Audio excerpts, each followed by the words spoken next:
Hi all. I'm Kirby Lagare at ang pamagat ng piyesang ito ay Polaris. So, yeah. Polaris is a star located in the northern circumpolar constellation of the Ursa Minor. For thousands of years, it's been illuminating life, serving as the beacon of hope for travelers and sailors. Lucky are the great late navigators who descended up there and managed to see her beauty. How I envy them, for they have the privilege of admiring her for centuries. Whereas I, for how many years, have been throwing my eye into the abyss sky, hoping and praying that one day, someday, I die peacefully to be with thee. But finally, gods have mercy. They allowed me to meet her in her purest form, a beautiful maiden lady.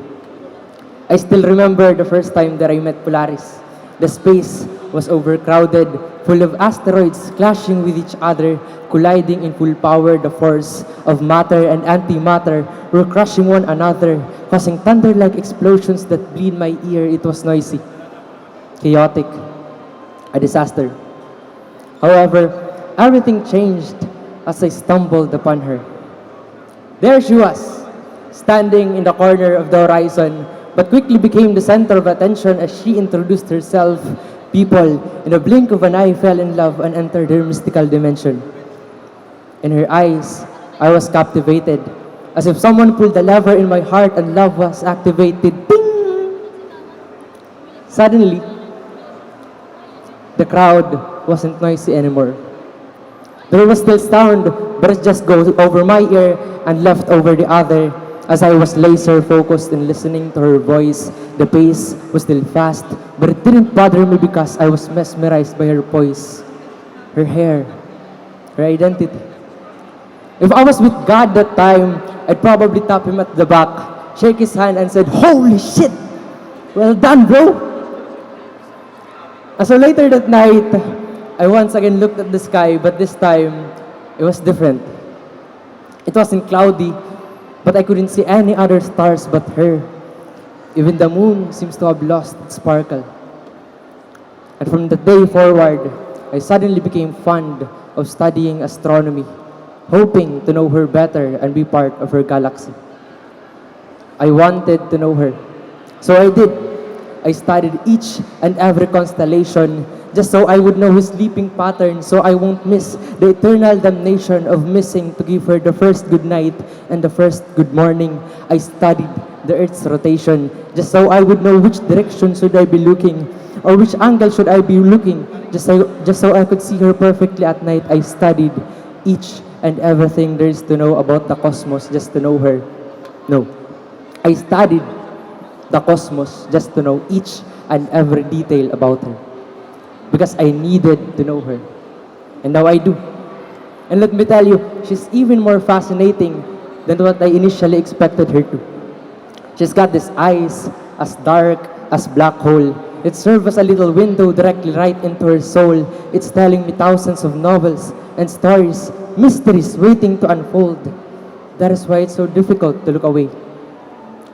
She's got this smile, brighter than a supernova, carrying positive rays, an infectious disease called euphoria. She's got these lips, softer than a cloud of nebula, that when I kiss, feels like I took a sip of fine cherry wine, well balanced, grand, and totally divine. To say that Polaris is a star is a gross understatement. She's a deity. If she was in Mount Olympus right now, Athena and Aphrodite would probably be jealous of her beauty. However, as I get to know her more, I discovered something tearful. Polaris, with all her elegance and splendor, doesn't even realize that she's beautiful.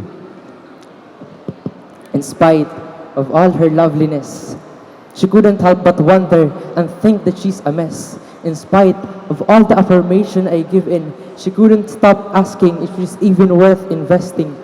Just like a butterfly who fails to see her own wings, he couldn't see how truly magical she is. She sees herself as a mere firefly, while I see herself as the most alluring thing in the night sky. She sees herself as broken glass, while I, a gem miner, sees herself as the bluest sapphire. She sees herself as Pluto, while I, a stargazer, sees herself as the clearest photo of the universe, of my universe. If she only sees herself the way that I do, she'd probably fall in love too. But Polaris, I promise I won't get tired of admiring you. Even in the days when you cover yourself in darkness, even in the days when you think you don't shine the brightest, and even in the days when you feel like you're a total mess, I would constantly remind you, I would consistently assure you, and genuinely tell you that there be no other stars in this cosmos that I'd fell in love more the way that I love you. Even if suddenly you left me out of the blue. As this poor man was writing this song, Polaris passed away.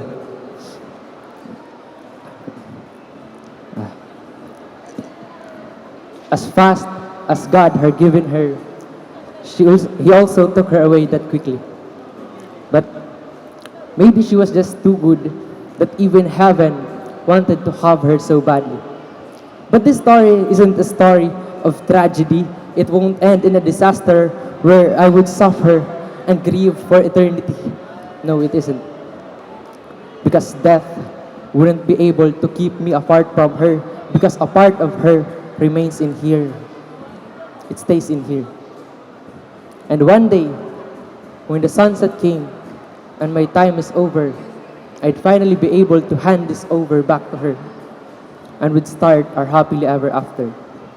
Even if it means that every night I would throw again my eye into the abyss sky, hoping and praying that one day, someday, I die peacefully to be with thee. Thank you very much.